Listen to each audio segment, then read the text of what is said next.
require nyo ba silang lahat na basahin yung libro at in-instruct mo ba sila to be 100% true to the characters? At meron din ba kayong deviation from the story or characterization para mas maging cinematic?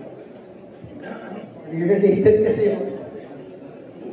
I think nabasa naman na nila even before pa kasi third book na to. So, ayun. And ano kasi siya, di ba? Interconnected lahat ng mundo. So, alam ko nabasa na nila lahat.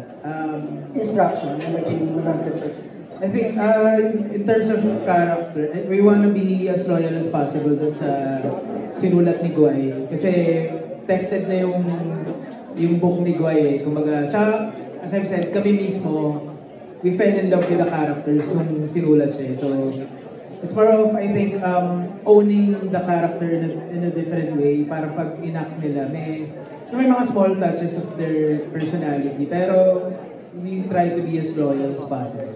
Kung ano mababasa mo, yun na makikita mo. Yes. Thank you. Okay. Kasi parang na-pressure ako dun sa... Alright, maraming salamat po. Moving on to Random Republica, we have Kate Adahar. Hi, good afternoon. My question is for Guy. Guy, congratulations. I know na pati ikaw mismo as a writer, you gained a fan base. So ngayon, are you still in law school and how do you balance everything and ano yung aabangan? May law school love story mo? Yes, I'm still in law school po. How do I balance? Actually, sobrang hirap na po right now. Kaya, dami ko pang script na basahin as of the moment. But I always find time. I just know my priorities. For me, school is at the top talaga. And then, of course, I still try to reach yung deadlines for the scripts kasi lahat yun kailangan i-review. And it's hard kasi I have to be on guard. Kailangan word by word I have to read them. Hindi ko pwedeng skim because, we all try to protect the essence of the story. So, kailangan yung mga information sakto since they're all interconnected with each other. Kailangan yung timelines, they're all sakto sa book. Kasi if not, magkakagulo talaga lahat. So, it's really hard right now. Pero, I still try to balance everything out. For the law school love story, since tapos na po kasi until book 6, I don't think there's a law school love story there. But I'm keeping that in mind if ever I write more in the future. Thank you po. Okay, maraming salamat po. Ngayon naman from Manila Bulletin, pakinggan natin si Bobby Requintina. Magandang hapon. Direk, how would you describe yung chemistry ni Gab and Haya? And kinilig din ba kayo habang tinukunan ng maeksena nila? Actually, pa lang po, look test pa lang. Feeling, parang matagal na nila magkakilala. Sinasabi nilang months pa lang. Pero nung first time ko sila ma-meet, parang ang tagal nila magkakilala. So, ayun, tinan niyo sila. Kaya kung nga rin di nila tayo naririnig. Ayun, meron na agad. Nung hindi pa nga kami nagbabasal po ng script, look test pa lang, photoshoot, meron na agad eh. I think yun yung natural, yun yung mahirap hanapin sa isang love team. And I think meron sila naman po. Okay, maraming salamat. Okay, thank you so much. And our final batch for today includes Marie Cristicasio, Naz Tabares, Vix Almacen, and our content creators, Darrell Palesi and Ana Rina TV. Okay, so you may direct your questions to all of our cast. Okay po. Ngayon, from Hataw, pakinggan natin si Marie Cristicasio. Na birthday daw niya! Let's all sing her a happy birthday! Happy birthday to you! Happy birthday to you! Happy birthday, happy birthday, happy birthday to you! Kaya pala may pansit. Kapahan natin sa pansit. Habang naglalagay ako ng pansit. Okay, so may pansit station po tayo dito. Kung gusto po ninyo, lapit lang po. Thank you. ko tuloy alam na magtatanong pala ako, nakakabigla. Anyway, hindi, tanong ko lang kung ilang libro kay Guay. Kasi di ba, before ay nasabi mo na lahat ng love team magkakaroon ng moment nila para.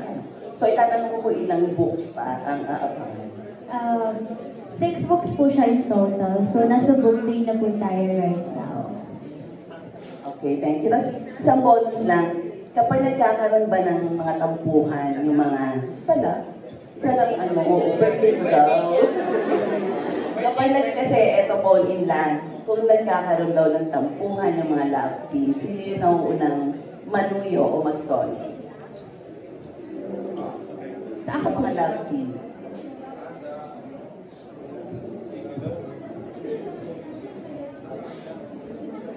Ay, di ba po kami nagkaroon ng tambuhan ni Haya? Pero of course, yung lalaki po syempre kailangan unang manuya para sa akin.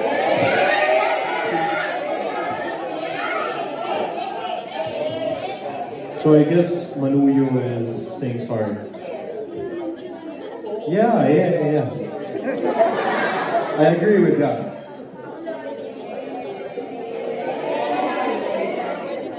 So may mga misunderstanding na daw kayo. Yes. Si Krisha and Jerome, meron na ba? Wala pa? Jerome, sa akin, dalawa naman po kasi, since ako, halimbawa, automatic naman sa akin, pag na-feel ko na ako yung unang nagkamali, I will say sorry. Kapag siya nagkamali, I will say sorry. So, balikan lang ako. Thank you. Okay. Sino pa? May tampuhan? Jairus. Wala. Kasi syempre, professional naman kami lahat magtrabaho dito. So, as much as possible, we set emotions aside. And I don't think things get too personal kasi we're working naman talaga as per our characters. So, walang tampuhan. And if ever man, worst comes to worst scenario, mangyari man, syempre, the guy will always be the first one para humingi ng sorry if ever naman yung tampuhan, diba? But at the end of the day, we're professionals, we're just working, and yeah, we have good connections naman for love teams. So, ikaw, Zuber? Hindi pa po kami umaabot doon. Wala man lang pong tampuhan sa amin. Pero if ever meron, syempre ako yung magsusorry. Kahit mali ko. Joke lang. Pero ganun talaga pag lalaki. Totoo yan tatanungin namin kayo ulit sa next media con, di ba? Dapat. Okay, next! From Pelikula Mania, pakinggan natin si Naz Tabares. Hello, kay Haya. Hello. Here in front? Yung poster reveal pa lang kasi parang medyo emotional. T-I-T na. So, gaano ka-importante sa'yo yung project na to and bakit medyo emotional ka? Well, actually, to be honest, medyo I have symptoms.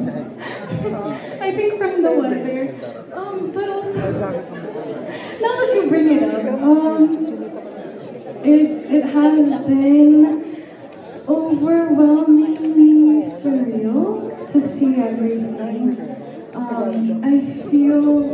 Seeing that made me feel very proud of myself. And of course, with Gab and everyone, because we worked so hard for this. And just to see everything come together, even just little things like this, like the poster, it really warms my heart. It means a lot. Okay, thank you so much. And next up from Bix Buzz at Abante, we have Bix Almacen. Hi, good afternoon. Para sa cast, hindi pa kayo nahirapan kasi pabago-bago yung director ninyo. And how was working with Directo? Okay, so to all the cast po, tama? Okay, so start tayo from this end all the way to this end. Aubrey? Hello po. Ako naman po, every time yun nga po na may bagong director ako ng over. Siyempre, I'm nervous.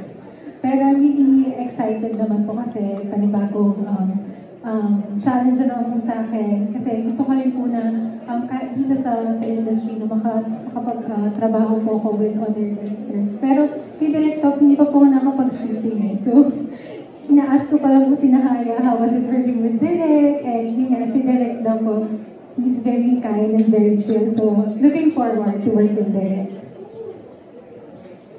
Sa akin naman po, hindi naman po mahirap makipag-work sa iba't ibang directors. Actually, parang, ano rin siya, parang marami akong natutunan since they have different flavors sa directing.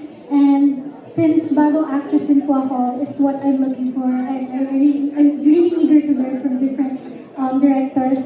And I'm really excited to work with Direct Talk kasi for sure another flavor na naman to. And we'll see what I have to learn more from Direct Talk. The cast and I, we were like talking about it, and no. And it was funny because we were like saying how it feels this like a class, like a batch, right? And every time parang may ibang professor in a way. And there's like the professor is the director. You get it?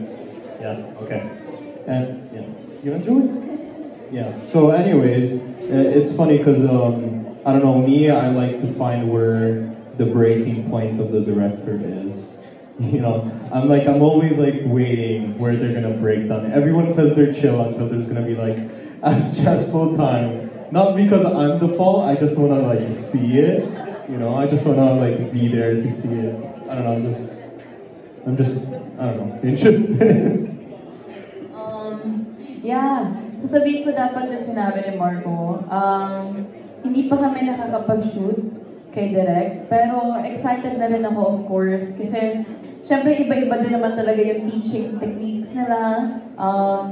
Pero ang pinakamaganda doon is natututunan namin paano mag-adapt to different directors. Paano yung atake, syempre iba din yung what do you call this? Yung tingin ng director per character. And so, yeah, I'm just so excited to work with Direk and to bond with Direk. And so, yeah. Yeah, for me, hindi naman po kami nahihirapan. Actually, for me, I feel like I'm grateful na iba't-iba yung director kasi they all work in Cinemalaya and they're all award-winning. So, for me as an actor, I'm a sponge. I like learning a lot from directors, especially with Direct Talk. He's so chill and he knows what he wants. So, sa set, parang super light, masaya, and I'm just grateful to work with him.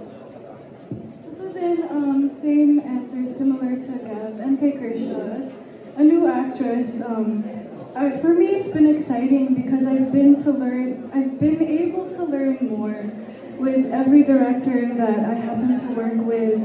And I think it's also good and exciting because with every project sa university, every show, every book sa university series, each director brings something new, brings something different. So it's really something to look forward to. And also, like, I'm really grateful kay Derek kasi he's been so supportive with me, and same with Gab, he really knows what he wants.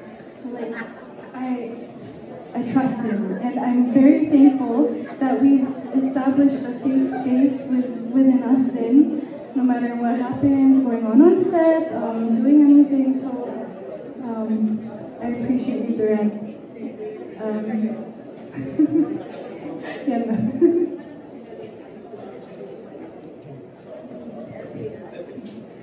Para sa akin po, it's always refreshing to work with other people outside of your comfort zone. And bukod sa it's refreshing, it's nice to explore, but also it's such an honor to work with these directors na talagang kilala at napakahuhusay. At lahat naman, kada director na makatrabaho ko namin, may mga natututunan kami. And I think it's also nice for the viewers because they also see different flavors, different atake kada libro, kada season, kada title. So I think it's also nice, hindi lang para sa amin, but for everyone also. Kakapasok ko pa lang po sa series. Pero excited po ako. Kasi nakatrabaho ko na po si Direk sa first day and mabilis naman po and maganda. Then feel ko mas okay yung parang, mas para sa akin na iba-iba yung director para hindi yung parang makukumpara mo yung work mo before sa next mong work. Parang kasi iba-iba yung book, di ba? Iba-iba yung flavor nga na nadadala. Yun lang. Balit. For me, kasi I guess yun nga, we're on our third book and it's working with the first two directors was great. And I actually haven't met Direk Top. Hello po. Kasi wala ako nung nakita. Hindi ko. Ngayon lang kami nag-meet. But I've heard amazing things from Gab and Haya and I'm very, very excited to work.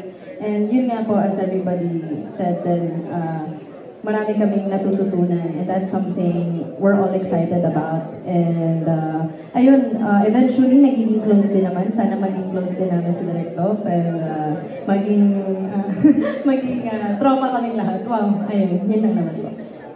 Actually, tama naman lahat ng sinabi nila. Ako personally, yun yung lagi ko nilolook forward is yung bagong director ng mga katrabaho. Sa dami ng mga director na katrabaho, sobrang dami ko rin natutunan. So, you know, working with new directors pa rin is sobrang, parang ano yun privilege sa amin para mas matuto bilang artista. And si Direk Top, nakatrabaho ko na siya 2 years ago.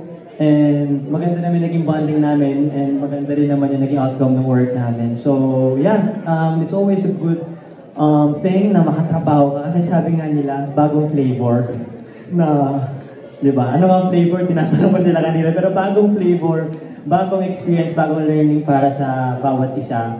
No, it's a collaboration process, collaboration thing now na director, matutunan ka sa director, yung director matutunan din sa'yo in return. So, it's a good thing, di ba? Na parehas kayo na natutunan. So, yeah. For me po, nung first taping ko po with, first work ko po with Direk Top, medyo na ano ko po, na-feel ko po na chill lang po siya. And ayun, sana po direct magkaroon pa po tayo ng maraming interaction. Kasi nung first day parang medyo busy. So yeah, nasabi naman din na po nila lahat about sa pag-work with other directors. So ganun din po yung akin. Thank you po. Hi Direk. It's been only 2 days. Thank you for being approachable.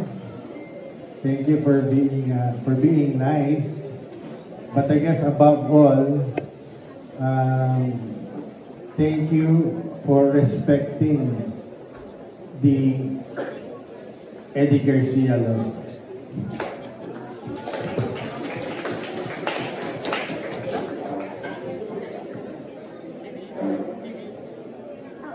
Okay na po. Okay. Meron pa po. Okay. Hindi, wala na siya.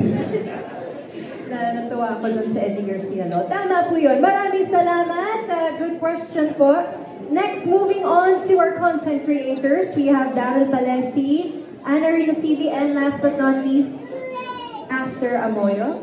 So ngayon po, let's hear from Daryl Palesi. Hi, good afternoon. My two-tier question goes to Gab and Haya. So my question is, how similar is your real-life persona or character with your character here? With your characters here as the team captain of the Growling Tigers and you, Haya, as the spoiled cheerleader of LaSalle. And on the other hand, I'm sure there are differences as well that's a characters in your real life and dito. What preparations did you have to go through to bridge the gap?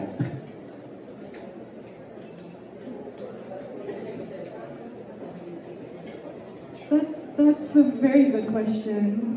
It's honestly something that I feel that I still need to think about to be able to express fully to you. But so far, all I can say, coming to the top of my head, we have a lot of similarities and a lot of differences as well. Elise has always she's always felt like just that side of me, and the more strong side of me. And because of that, I'm also grateful then because she taught me how to be stronger and to lessen that people-pleasing side of me then. She's taught me to be more brave and to show that side of myself more. Other similarities, we both did grow up in a more privileged life compared to others. especially as like an only child, I get more privileges, right? I don't know, I would say that, but the difference is, one of them would be the sporty stuff. I never did cheer. I didn't do too many sports growing up. I would try them out, but I was never consistent with it.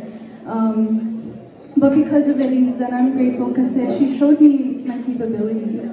I mean, I didn't know that I could do a cartwheel or like do a front roll in the air. So I'm so grateful to this role, and she's taught me so much, and she showed me so much about myself then.